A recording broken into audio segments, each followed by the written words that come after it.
gamers.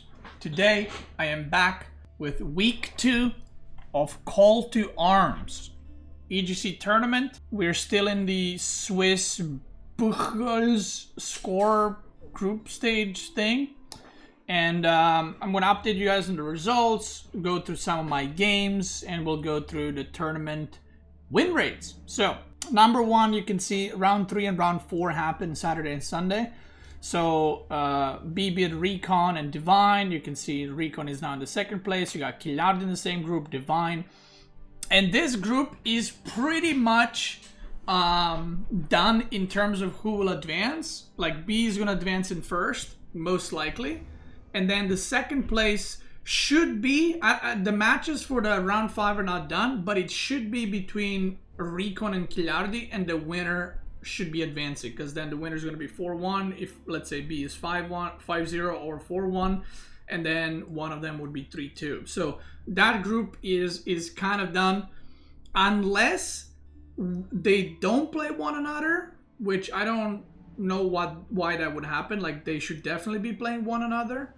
But if they play someone else, like let's say Killardi plays like Krakety and Recon plays, I don't know, Athanatoy, then it's possible that if they lose, then they're like 3-2, 3-2, and if these guys win, it's like going to be like a 4-way tie, 3-2, and it's going to be decided by points. But I think Recon should be playing against Killardi, and then the winner basically goes through and advances.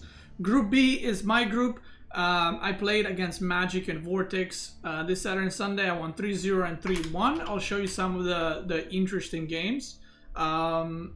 Got my first loss, and I will be advancing in the first place. The funny thing is the 3 opponents that I have played are rank 2, rank 3, and rank 4 guys, and then the first guy I played is rank 6. So I have like a lot of points from this system, the way it works, but it's basically irrelevant because I'm 4-0 anyway, so I should be advancing. And then second place, I don't think is decided, and I don't know who's gonna play who. Again, we don't have the matchups yet, but you have 3 guys with 3-1. So I'm assuming that Vortex will be playing against either Magic or against Zerton, or Magic will play against Zerton. I think it's gonna be one of those two, and then there might be some kind of weird advancing going on. I don't really know. Like, if Vortex loses, Zerton can advance. If you know, Vortex loses, Magic can also advance. I don't know. But it might be the case of Vortex versus Magic, and then the winner just advances. We will see. And I also don't know who's going to be my round 5 opponent. But it should be Voldemort. Next group is Group C. Lucifer is in first place with 12-1. Doesn't really matter for him who's going to play next, because he's most likely through. And then again, we have a similar situation here with Demu, Baltoon, and Lash all being 3-1. You know, again, it depends who's going to play who. Demu did not play Baltoon, but Baltoon did play Lash. So Demu should be playing either against Baltoon or Lash. And if one of them wins, they're going to be 4-1 and should potentially be an advancement. I don't know. And then Group D, we got Baboon with 12-1 as well. He played Puppy Paw and Lenok. Lenok is in the second place. So this group is really interesting. So there's a very good chance that Lenok has the highest chance of advancing this group, because he has a score of 9-3. He has 15 points versus Puppy's 14. So if they play each other, obviously the winner advances, right? No doubt about that.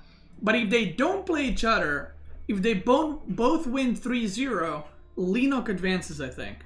So there's a lot of potential there for perhaps Puppy Paw not advancing, because as the standings are looking, Puppy Paw will not advance, Lenok will. There's also Louis that might be playing against one of them as well. I don't know, but that's kind of spicy. Usual suspects that like usually get top 8 are like, you know, Vortex, Lucifer, Marine Lord, myself, B, Wham, Puppy Paw, and then it's like usually 8th is kind of rotated in. I can't remember who got top 8 last time. It was Demo, right? So this time Wham is out already. I don't think he has any chance of advancing here. So we might be getting like 2-3 new players into top 8 that we haven't had before, which would kind of be a little bit of an upset, obviously. So yeah. All right. So let me show you some of the games. Let me actually see. Oh, not so ranked. I'm not going to show every single one. I'm going to show you the Vortex games because I have 3 versus Magic as well, and that's going to be like an hour video then. I'm going to show you the games versus Vortex. Now, for some reason, apparently because we quit the game too fast, after the 4th game, which I won, it's not in match history for either of the player. So I'm going to just show you the games against Vortex, and then we're going to go into tournament win rates, which I showed last week. So we'll see if anything changed. And there is one thing that's kind of weird. That's all I'm going to say. One Civ is doing a lot worse than I thought it would. So the first match was Ottoman versus Abbasid. Now, I did play Ottoman in the past on this map. So I am not sure if he picked Abbasid because he wanted to play against my Ottoman, or he picked Abbasid because he thought I wouldn't pick Ottoman. That's something that I am not sure. As far as bans go, I banned Rus and Mongol, and he banned Rus and English for me, so I couldn't play those two. So the game started off pretty normal. Like, I made military school, he went military wing. I denied a little bit of gold, and then I sent the second spearman to split the deer, and I pretty much ruined the deer completely. If you look, like, this is terrible. Like, even if you put TC here, that's going to be so far away from one another. You will need to put multiple mills, which I am not even sure if it's worth trying to gather the deer. Because if you have to make, like, if you have to make a mill, let's say here, a mill here, and a mill here, and then maybe here, you might as well just make few farms. I don't know if it would be even worth it. So his deer pack got completely ruined. And when I saw the spawn, my idea was to just, what's it called? To just make him starve out. Because I was aggressive with my opening, he couldn't place his TC too far away. Could have probably placed it here, maybe, to protect the berries and woodland a bit better. But he placed it next to the gold to protect that instead. Maybe he thought he wouldn't have enough time. And like, I was just like, as long as I make units, he's gonna run out of food, and then he's kind of fucked. Because I have all the food on the map, right? Because he's the one playing passive and I'm being aggressive. So the game starts with me killing a villager here, which was really bad for him. I try to send a Sipaki. Oh my god, he barely missed it. That's sad. But yeah, in this matchup, you cannot lose villagers. So basically, you need to be ahead 10 plus workers at least, because I have military schools. And military schools, I have 2 right now, I'm gonna have a 3rd one soon. You know, they're producing military, but you should count them as economy, like units. So if you're like equal in workers, or like 5 workers ahead as Abbasid, that is not a good position for you. You need to be further ahead so you can win with economy. And also my units have attack speed, right? His units have HP from bootcamp, but yeah. So losing like any villagers is pretty bad. So he lost a villager here. He had some idle time here because I pulled away his workers, I think twice. He loses another villager here. So it's already like looking pretty bad. And I was already feeling pretty confident actually. Like at this point I was like, yeah, this is going really well. And I kept checking on the deer on the left side. So the fact that his TC is kind of far away means that he can't really go on these deer. So he only has this deer patch, or sorry, berry patch, I mean, and sheep, and then he's kind of screwed. So he kept actually going. I kept idling his wood line here. So he kept sending the workers backwards and then forward, and he kept chopping new trees, which led to overchop here. You can see this tree is barely touched, but it overchopped. He's trying to raid, but because I'm constantly attacking, he can't really take too many horsemen to raid because he's literally gonna die. Like if I see 15 horsemen here, then I just go all in, like I just dive in, right? So yeah, I just start making rams. I keep producing units. You can see the kill count is looking really bad for him in the terms of resources. I make another ram. and I'm getting +1 for Sipahi, and now it's just go time. So the thing about his building layout, the moment the TC goes down, his production will go down because it's right there. If his production was here, this TC loss wouldn't be like necessarily the end of the game. But because the TC is like a tower, right, it's a defensive building.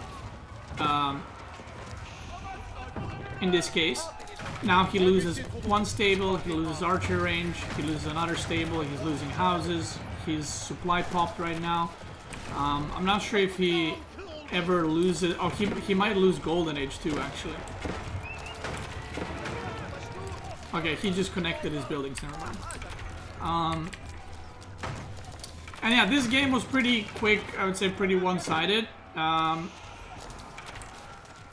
Because Vortex doesn't stream his practice games with his brother, this is one thing that I was talking about earlier in my stream. I didn't really know what to expect that he would be playing. But Abbasid is, like, obviously he knows how to play it, but it's not his, like, usual Civ. So I didn't know if he practiced it or if he knew that I'm gonna go Ottoman here and he's got, like he practiced that matchup a lot or something. But yeah, it was a pretty, like, straightforward game. You know, I just went very aggressive and it kind of worked out. Now the second game was a little bit more concerning for me. I felt very confident because I feel very confident in a matchup, the Ottoman versus Abbasid, which is funny because a lot of the top players have different opinions on which Civ is favored. I think Ottoman is favored, but some other players think that Abbasid is favored. So I don't really know, but I guess maybe that means it's balanced. Who knows? So this second game, I was a bit worried. So I love playing Delhi, and Delhi is a Civ that, I mean, every Civ is good. I don't think any Civ is, like, bad, but Delhi is a Civ that not many people play, and it can't really be played on too many maps.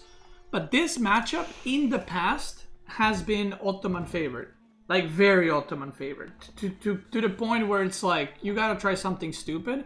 And the reason for that is, I'm talking before the Ghazi Raider buff.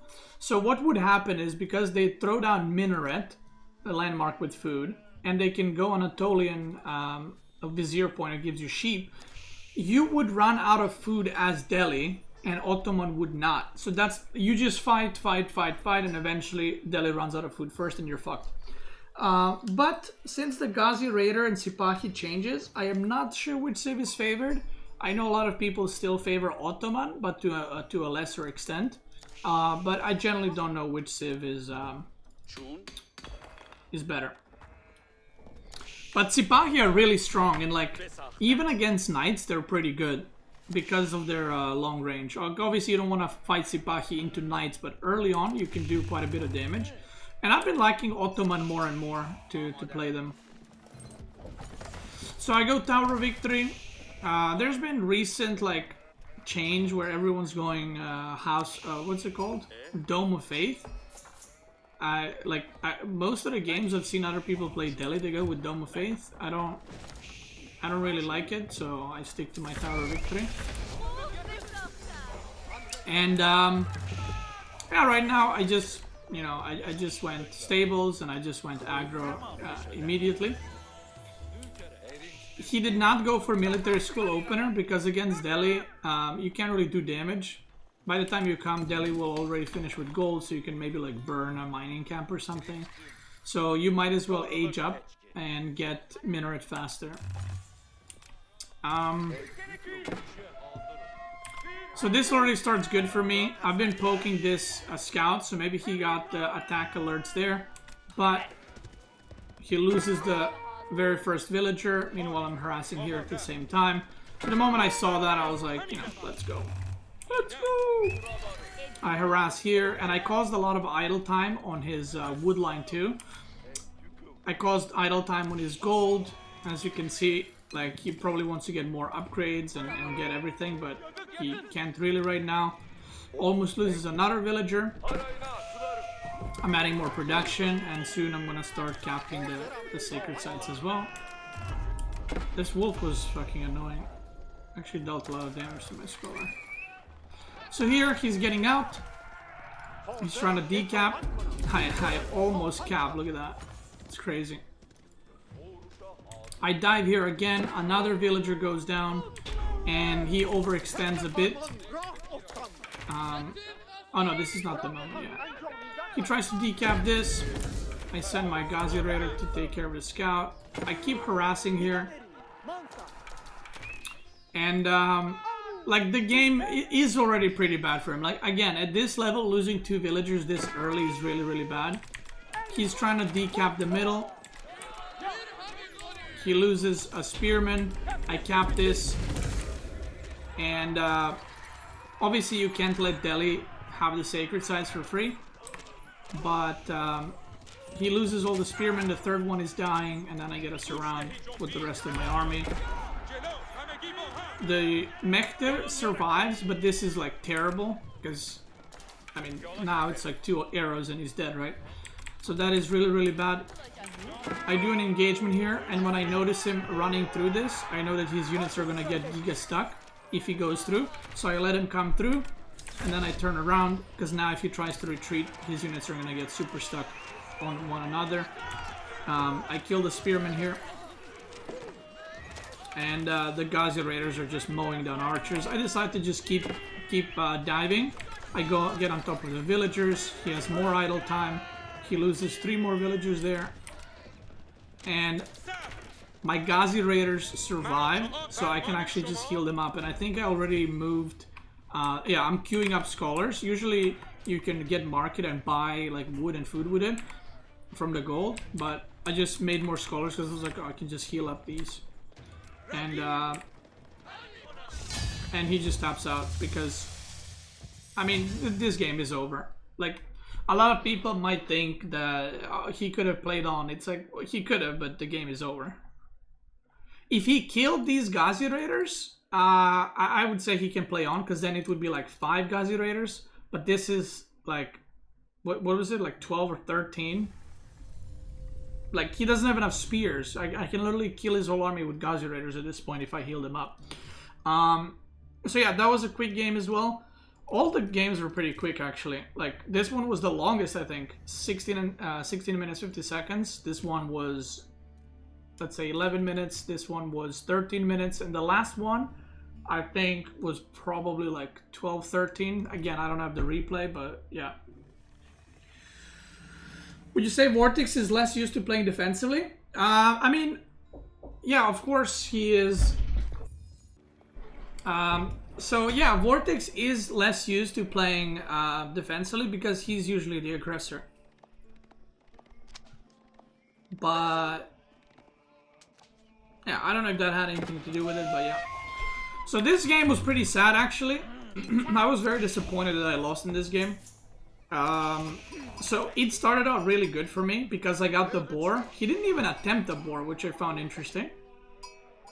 So I went for the boar, which gave me a lot of extra food, and I would say a pretty good... I love Mira's Kappa. Not advantage, but it just gave me a shit ton of food to work with. Like, more food, right? 2k is a lot, especially on this map.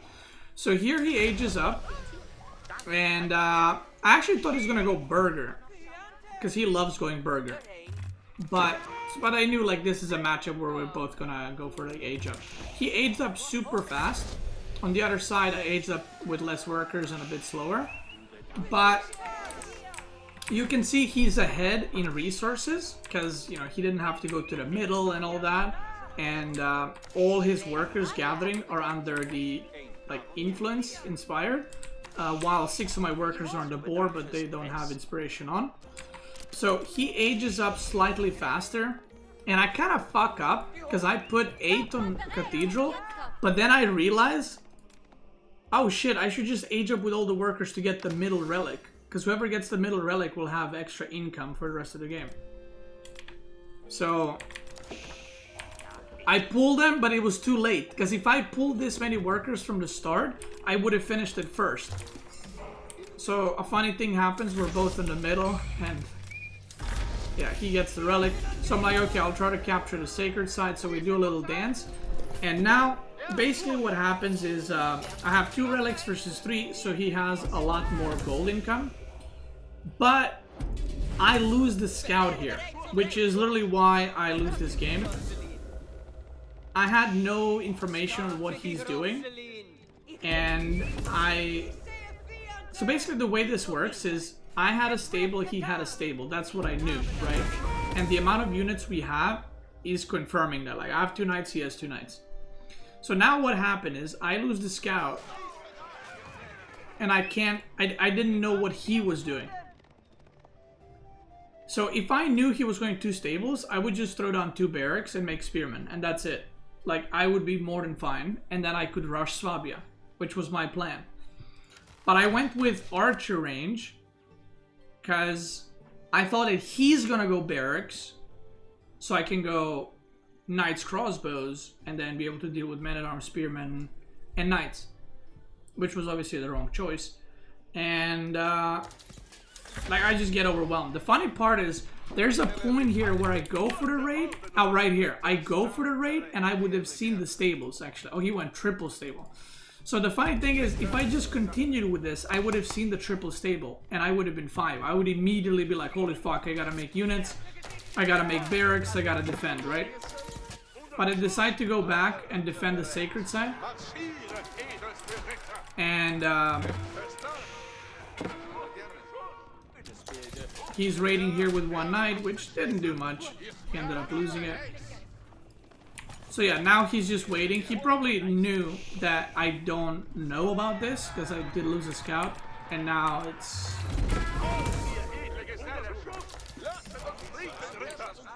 Now I'm like, oh, I'm fucked. But I'm already at, like, what's it called? I'm already at Swabia, so it's like... I might as well age up. But I should have thrown down a barracks, like, instantly, but...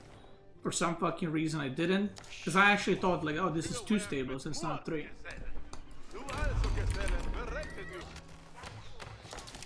So then, as I age up, he goes in. And he just has way too many knights. And he has +1 ranged armor, but it's take that. So that was a very sad loss, but it is what it is. It is what it is. Lesson learned, don't lose your scout, kids. And now he's just massing knights, and yeah, like I don't have production. I have a barracks, stable, and an archer range, and it's all just dying, and my eco is idle, so I lose. But yeah, it's one of those things where it's like, if I went for that raid, I would have literally run into the 3 stables, and I would have been like, oh shit, I gotta make barracks. But it is what it is. And I also didn't expect triple stable on mountain clearing, because it's a small map, so it's kind of counterintuitive to go for cavalry, full cavalry on mountain clearing, because it's a small map. Like, if this was prairie or something, I would be more careful, but because it was mountain clearing, I was like, oh, there's no way. Like, I wasn't even thinking it in realm of possibility that he's gonna go double or even triple stable. So yeah, isn't it worth to remake a scout? See, that's a good question, but let's say he was on 1 stable, right? And I remake a scout. Now it means that he has 5 knights and I have 4 knights, and we both have the same amount of crossbows, and then I just lose the fight on the middle, and then he captures the sacred side. So it's a risk either way. Like, losing scout is very bad. If I made it from a TC, then I lose a villager. So it's like, yeah, that's kind of how it works. Or even worse, let's say he was only 2 stables. If now I remake a scout and I was suspecting he went 2 stables, then I'm just behind another knight compared to what I would usually be. So that's kind of what happened. I mean, it was one of those losses where I'm like, oh, I'm so fucking dumb. But because losing scout is obviously really bad. Scout from TC because afterwards you get Swabia? Yeah, that's not how it works. Guys, if I made a scout and I saw triple stable, I wouldn't still go Swabia. I would make units. So it's a risk either way that you take, right? And when you play games professionally, right, you have to go by experience. And I go, okay, my brain goes, okay, I'm playing on mountain clearing, Aethery Mirror. I played this matchup, whatever, 20 times. No one's ever gone triple stables. So there's an option. The opponent is one stable, rushing, multiple options. One stable into Swabia, one stable into barracks or archer range, double stable, triple stable. In my experience, out of those 4, the least likely is triple stable or even double stable because it's mountain clearing. So I made a decision to go Swabia, which didn't work. That's the extent of it. Like, it would be a terrible play, like, logically, to be like, oh, I'm just gonna randomly make Spearman. Like, you don't know what he's doing, right? But because it didn't work out, like, if I made 2 barracks all of a sudden after losing Scout, that wouldn't be a good play. That would just be lucky, right? Because I either make barracks and Spearman and hope, or I go Swabia. I decided to go Swabia. He went triple stables. I'm dead. That's how it works. So yeah, last game I could show you on the EGC TV VOD, but fuck it, we can't control it, and I don't want to like go through it because it's long. But yeah, I won the last game, so I did win that series. And now we can go through my favorite part, the win rates. So last week, Delhi was in number 1. I can't remember which one was number 2. I think Rus was number 2. And then I can't remember, number 3 was Mongol. Now this week, obviously, we have now twice as many games. We have twice as many games, and Delhi is now still number 1, but the win rate did drop. It has 46 games played, which is the lowest amount of games played from the Civ that is not getting any bans almost. So Mongol has less games played and Rus, but they have 164 bans and 104. Delhi has 7 bans. So Delhi, even though it has the highest win rate, it has the lowest pick rate out of any Civ, which is very interesting. Very interesting. Hashtag Core thinks Delhi's OP. Second place is Abbasid. We got a lot of Abbasid mirrors too. Not really a surprise. Abbasid is a really strong Civ and plays really well into a lot of these Civs. So not really a shocker there. Mongol, again, I mean, it has 104 bans for a reason. So I'm not really surprised they got a good win rate. You got French, Ottoman ban, 1 Ottoman ban. 50%, English is 47 with, again, not many bans. HRE going up a little bit. So last week we saw HRE having, I think, 40% win rate. It went up a little bit. China, I can't remember where China was, but it is not doing too great. Then we got Rus, which is, you know, it has 164 bans. So KEKW. Like, the reason why Rus, you might think like, oh, if Rus is banned 164 times, why does it have such a bad win rate? Well, because people who get to play Rus are probably people who are not very good with Rus, or people who are not super high skilled. So then they're like, oh, Rus is really good. So they pick it and then they lose, you know. Like, if top players were playing Rus, this would be like a 20-0. So, or maybe 19-1. And then the surprise part comes in Malians. Very surprised about this. Now, I personally don't think that Malian is broken. A lot of people at top level think Malian needs nerf. I don't think Malian is broken. I think it's really strong. But the ban rates on Malian have gone down quite a bit. Only 47 now. Because I think in the first week they had more bans than Mongol, if I'm not mistaken. I might be wrong. Or at least it was closer. Now Malian has way less bans compared to Mongol. More than half. And it got 39.7% win rate, which is kind of funny. I don't want to dive into the stats too much now because I got to go and I got to play some games soon. But I'm not sure. Maybe it's the case of like people. I would actually love to see a stat between Abbasid versus Malian. Because I think what might be happening is people are letting Malian through, aka not banning it, on Dry Arabia and Rocky Canyon. It's 0-7 on Lipanine. So I think the reason why their win rate is so low is because people are picking Abbasid on these maps. And then people are picking Malians, and Abbasid dents in Malian pretty badly. Pretty badly. So I would not be surprised that, if that's the case. But And here's the player win rates. So right now I'm 12-1. Lucy and Baboon are also 12-1. Here are my win rates. Lustron's win rates. As you can see, Rus is just not played at all in like top 20. We have 3 games, and obviously their wins. And then after, you see the Rus losses are on the bottom side. So yeah, that's gonna be it. So next week, I don't really know who I'm playing on Saturday, but it doesn't really matter. I think I'm first place either way, so it doesn't really matter who my opponent is. I'm probably gonna do some funny strats. Maybe I'll do like Deli Trade or something, and I am most likely gonna stream it on Twitch, so you can tune in for that. And then on Sunday we are we're playing quarterfinals, which my potential opponents are going to be basically I cannot play Vortex if he advances because he was in my group. I cannot play anyone from my group. So I'm either going to play Recon or Kilardi, Demu, Baltoon / Lash, whoever advances from them, or Lenok, Papipo, or Louis. So those are my potential opponents because it's basically first player from the group versus second player from another group. So that's kind of it. If you're watching this on YouTube, I want to thank you guys so much for watching. I hope you enjoyed this little video update. Make sure to tune into EGC, EGTV's stream every Saturday and Sunday. It starts at 5 p.m. Whenever I have more news on the new expansion, and whenever we can share the info about the new civs, which are the Japan and Byzantines, I will let you guys know. Check me out on Twitch. I'm probably live right now. Twitch gamers. Let's keep going. Boom.